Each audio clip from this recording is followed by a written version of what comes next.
Assalamu alaikum learners, hope you are all well.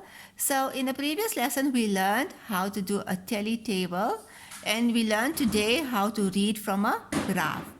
So we're going to use this information to draw a bar graph.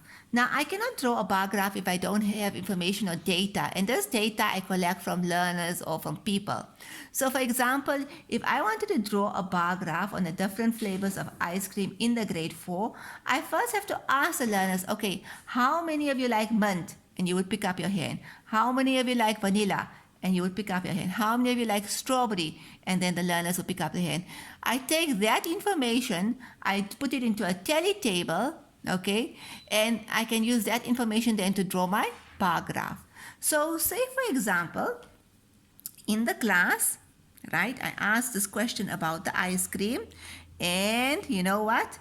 Mint, right? I counted the hands, and as I was counting, say Fatima put up a hand, I put a line next to mint. Sumaya put up a hand, I put a line. Muhammad picked up his hand, I put a line. Then we went to vanilla, and then we went to strawberry, right? And then say Nuaim said he likes strawberry, Sahreen said she liked vanilla, Akifa she likes strawberry, Farhan said he liked vanilla, Lana said she likes strawberry, then another Sumaya said she liked mint, another Fatima said like vanilla, then Muhammad said he liked mint, so, and then maybe Apa Nasima said she likes vanilla. So, I gathered the tally by asking the question. Now I count my tally. So I know that is 5, 1, 2, 3, 4, and that is 3. So this is what we call a tally table. But the tally table is not complete if I don't have a heading. So this is the different flavors of milkshake for grade 4. So I don't have enough space, as you can see, so I'm writing small and I have to cram everything in, but you have enough space in your workbooks, right? So I took all this information and I drew a tally table. Once I have the tally table, I can now draw my graph. So how will this work? Okay, I'm going to have to erase my tally table because I don't have space, but you will be able to look at it in your book, right? Now, when it comes to a bar graph, this is called your vertical axis and this is called your horizontal axis. Always use a ruler. It will always have the heading. So, flavors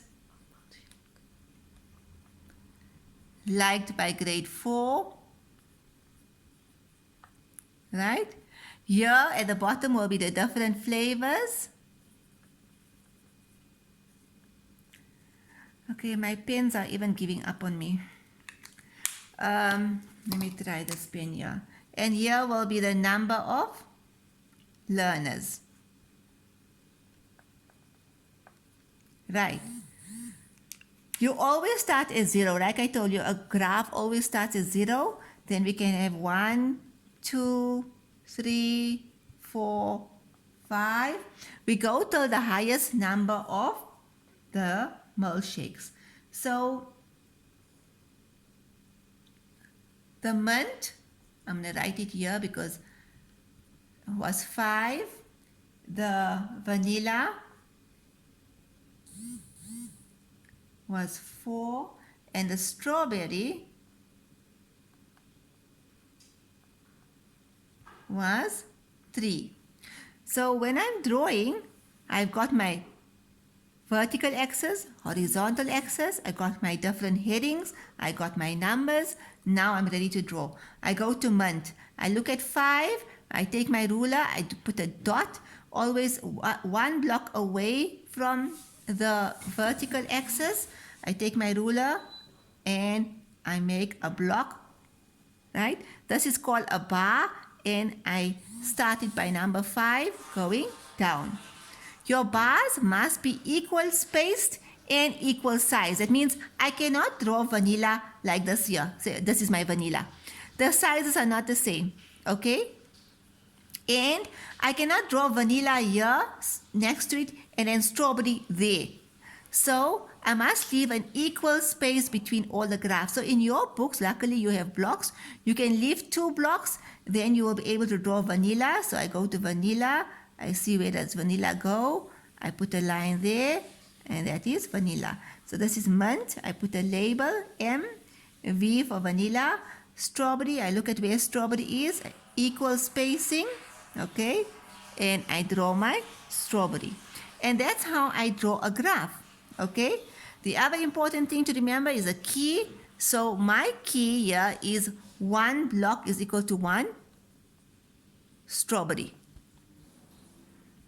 Right. So for now, that's the only type of key we'll be using. So that is how you draw a bar graph. Now, your exercise is, I'm going to give you different burgers, right? So I will post on Google, right, the different burgers that everyone is having, and you will use that information to draw your bar graph. Jazakallah.